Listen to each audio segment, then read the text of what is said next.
Bismillahirrahmanirrahim. Assalamualaikum warahmatullahi wabarakatuh. Bagaimana kabar semua anak-anak? Baik? Alhamdulillah. Semoga kita semua selalu dilindungi oleh Allah Subhanahu wa taala. Alhamdulillahirabbil alamin. Wassalatu wassalamu ala asrofil anbiya'i wal mursalin sayyidina wa nabiyina Muhammadin wa ala alihi wa sahbihi barik wa sallim ajmain. Rabbi israh li sadri wa yassir amri wahlul 'uqdatam min lisani yafqahu qawli. Puji syukur kita panjatkan kehadirat Allah Subhanahu wa taala yang mana berkat rahmat dan hidayahnya dari Allah kita bisa berkumpul kembali pada pembelajaran pada pagi hari ini. Semoga kita semua selalu dilindungi oleh Allah Subhanahu wa taala segala mara bahaya bagi kita semua. Amin, amin ya rabbal alamin.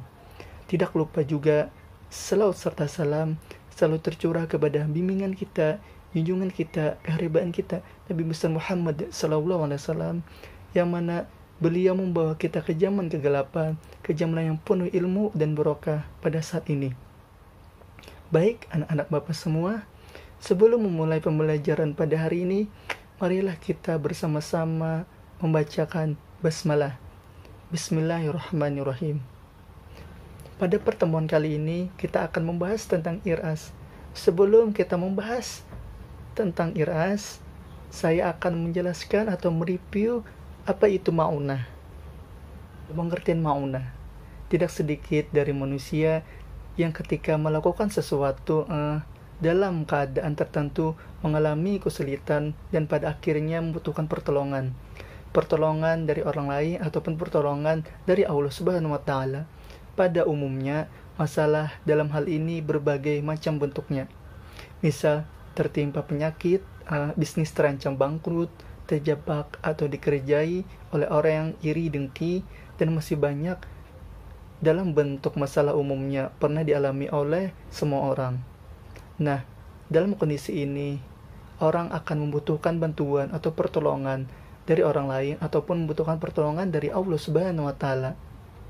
Dalam hal ini pengertian maunah menurut bahasa yaitu pertolongan, sedangkan menurut istilah maunah adalah kemampuan yang diberikan oleh Allah Subhanahu wa taala kepada hambanya yang sedang membutuhkan pertolongan untuk mengatasi kesulitan hidupnya.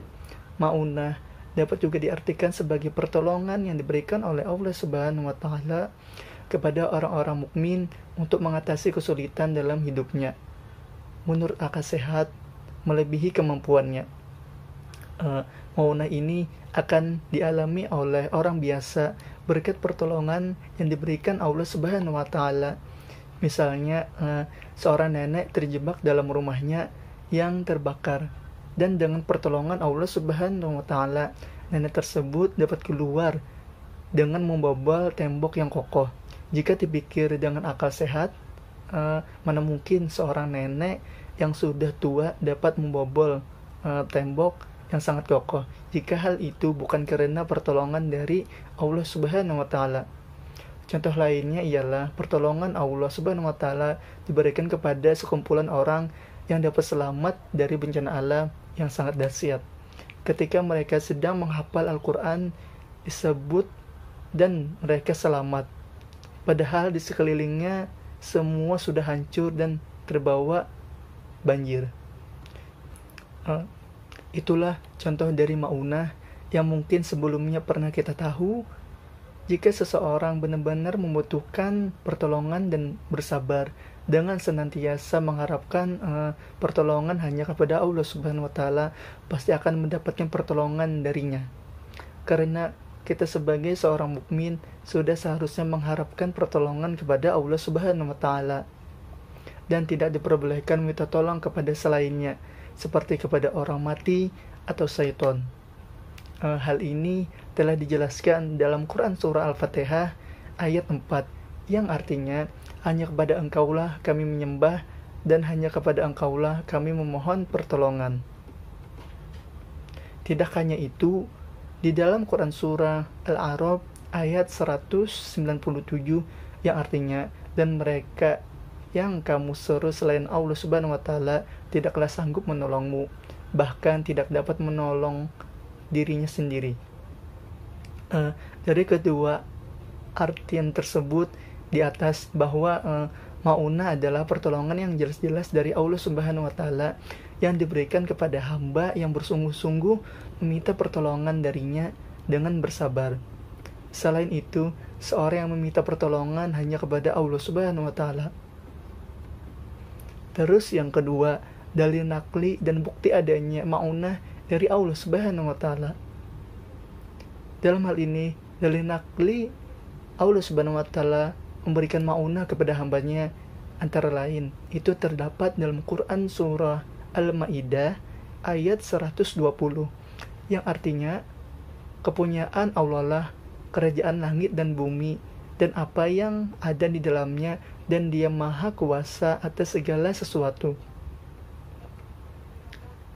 Dan juga seperti firman Allah Subhanahu wa Ta'ala itu terdapat dalam Quran surah Al-Maidah ayat 2, yang artinya, dan tolong menolonglah kalian dalam mengerjakan kebaikan dan takwa. Dan juga itu terdapat dalam Quran surah Al-Baqarah ayat 153, yang artinya, minta tolonglah kalian dengan sabar dan sholat. Sudah jelas dari makna tersebut bahwasanya ketika seseorang membutuhkan pertolongan, khususnya bagi mereka yang beragama Islam, sudah tentu meminta pertolongan kepada Allah Subhanahu wa Ta'ala. Namun perlu disadari bahwa meminta pertolongan kepada Allah Subhanahu wa Ta'ala ataupun kepada orang lain pastinya ada ketika yang harus diperhatikan. Begitu juga ketika membutuhkan pertolongan dari Allah Subhanahu wa Ta'ala. Setidaknya ada dua hal yang harus dilakukan ketika mengharap pertolongan tersebut, yaitu dengan bersabar dan sholat. Ketika sudah tidak sanggup, satu-satunya caranya itu dengan mengharap pertolongan dari Allah Subhanahu wa Ta'ala. Allah Subhanahu wa Ta'ala memberikan pertolongan kepada hambanya yang benar-benar bertakwa dan membutuhkan pertolongan. Namun pertolongan dari Allah Subhanahu wa Ta'ala memiliki berbagai istilah yang biasanya sering kita dengar atau bahkan asing di telinga sebagian orang. Istilah tersebut salah satunya yaitu ma'unah. Mungkin hanya beberapa dari kita yang pernah mendengar dari perkataan tersebut. Selanjutnya kita akan membahas tentang iras. Yang pertama itu pengertian iras. Iras adalah sesuatu yang luar biasa yang diberikan Allah Subhanahu wa Ta'ala kepada seseorang yang dipersiapkan untuk membawa risalah. Iras adalah kejadian luar biasa atau hal-hal yang istimewa pada diri calon nabi atau rasul ketika masih kecil, baik itu sewaktu masih bayi ataupun anak-anak. Contoh dari iras sendiri sangat banyak sekali. Yang pertama antara lain itu ada peristiwa sebelum kelahiran Nabi Muhammad SAW, yakni kegagalan tentara Abraha menghancurkan Ka'bah. Yang kedua itu peristiwa lahirnya Nabi Muhammad SAW, yakni terjadinya gempa hebat di negara Persia sehingga meruntuhkan bangunan-bangunan tinggi tersebut. Padamnya api sesembahan kaum Majusi setelah lebih dari 1000 tahun tak pernah padam. Langit yang terang pada waktu fajar, kelahiran Nabi Muhammad SAW, dan lain sebagainya. Yang ketiga itu peristiwa masa kanak-kanak Nabi Muhammad SAW, yakni dibedahnya dada Nabi Muhammad SAW oleh kedua malaikat ketika beliau masih dalam asuhan Halimatus Sa'diyah. Yang keempat, peristiwa masa remaja sampai menjelang diangkat menjadi Rasul. Dalam perjalanan dagangnya ke negeri Sam, Nabi Muhammad SAW selalu dinaungi awan yang teduh. Maka dari itu beliau tidak pernah kepanasan karena selalu dinaungi awan yang teduh. Yang kelima, bayi Nabi Ismail yang menendang tanah sehingga mengeluarkan air jam-jam. Yang keenam, bayi Nabi Musa yang selamat sampai istana Fir'aun meskipun dihanyutkan di sungai Nil yang sangat ganas pada saat itu. Yang ketujuh, bayi Nabi Isa yang dapat berbicara Itu dijelaskan dalam Quran surah Maryam ayat 29 sampai 33, yang artinya, maka Maryam menunjuk kepada anaknya. Mereka berkata, bagaimana kami akan berbicara dengan anak kecil yang masih dalam gendongan? Berkata Isa, sesungguhnya aku ini hamba Allah Subhanahu wa Ta'ala. Dia memberi Alkitab atau Injil, dan dia menjadikan aku seorang nabi, dan dia menjadikan aku seorang yang diberkati di mana saja aku berada, dan dia memerintahkan kepadaku mendirikan sholat dan menunaikan zakat selama aku hidup, dan berbakti kepada ibuku, dan dia tidak menjadikan aku seorang yang sombong lagi celaka. Dan kesejahteraan semoga dilimpahkan kepadaku pada hari aku dilahirkan, pada hari aku meninggal, dan pada hari aku dibangkitkan hidup kembali.